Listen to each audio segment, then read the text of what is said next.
Blake, thank you for this super chat. He says, Iowa is not that bad. They just proved it. A lot of room for improvement. Yes, just like every team they lost, take it in, use it.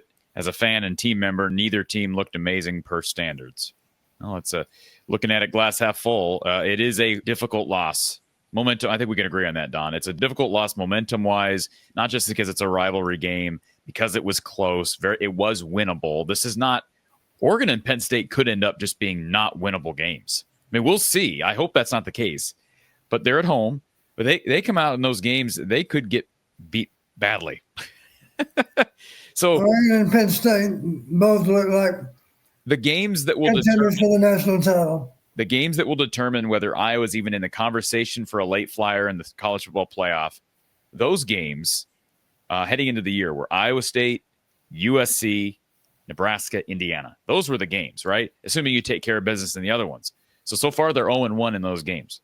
You go 0-2, you lose another, and that's basically all she wrote.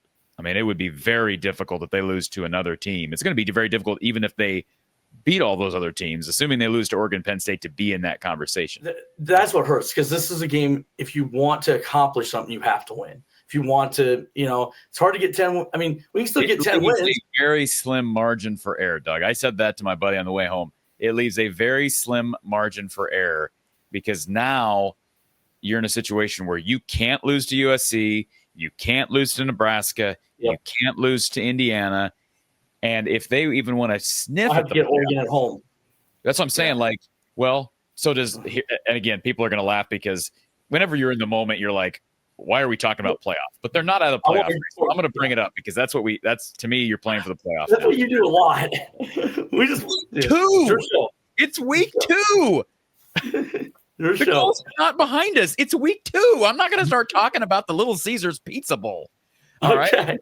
Keep talking about playoff. The reason I'm smiling, Corey, everybody says if you finish the year 10-2, you're in the playoffs.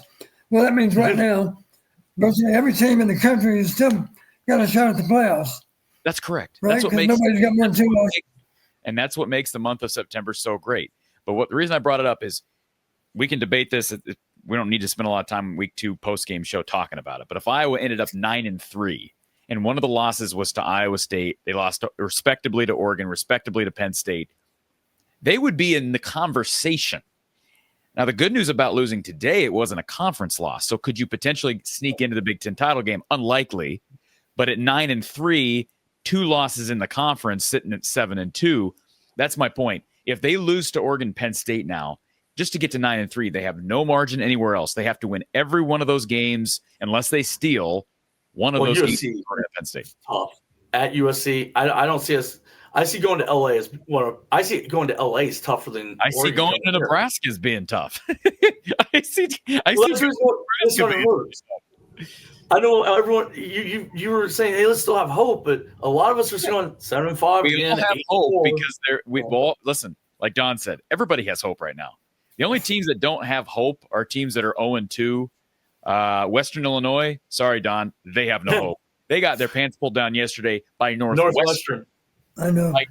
I mean, that's one of the – I love you, Don. That's one of the worst programs in Division I right now. And they just are. They're horrid. Yeah, I'll just remind you, we were ranked number 1 in the country a few years ago.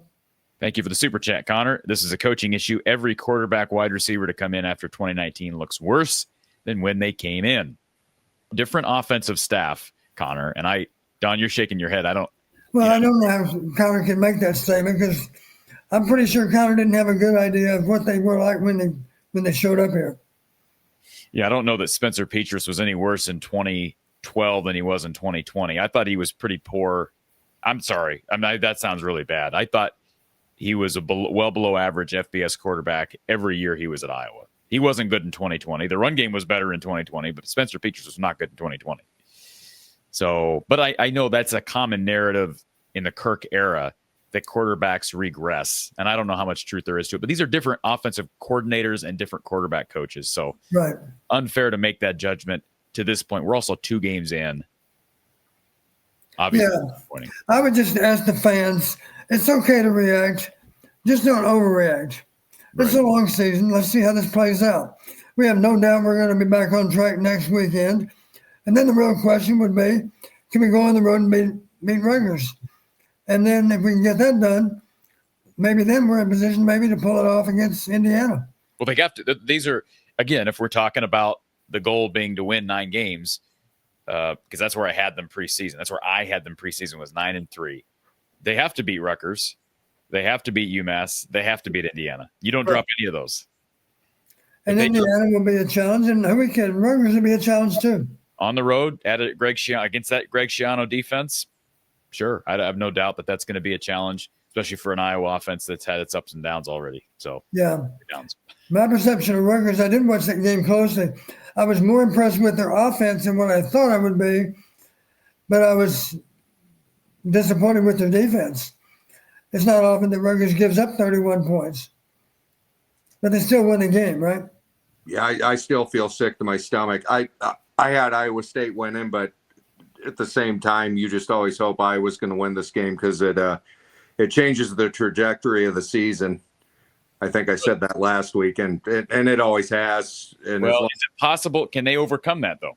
I don't believe so, no. Okay. Well, if they can't overcome it, then you're right. But now their job is to overcome it. But I hear you, Trent. Right. You know what? For everybody ripping on Mark Gronowski,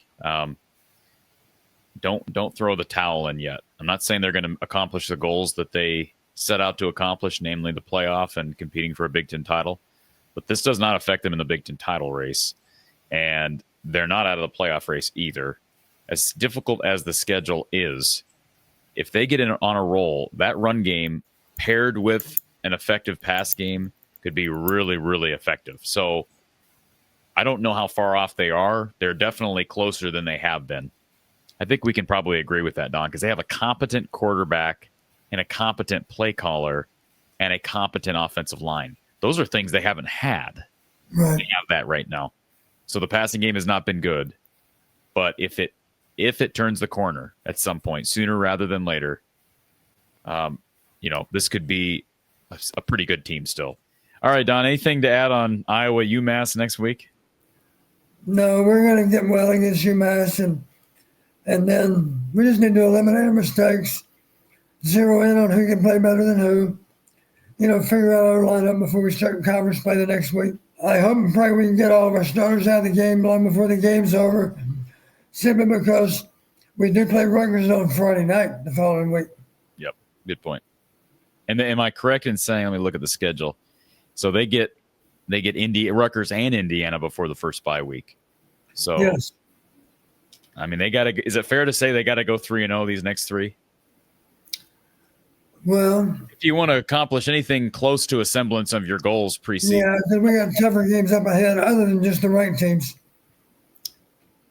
Yeah, I mean, Indiana is a ranked team, of course, but I'm talking about tougher opponents other than Rutgers.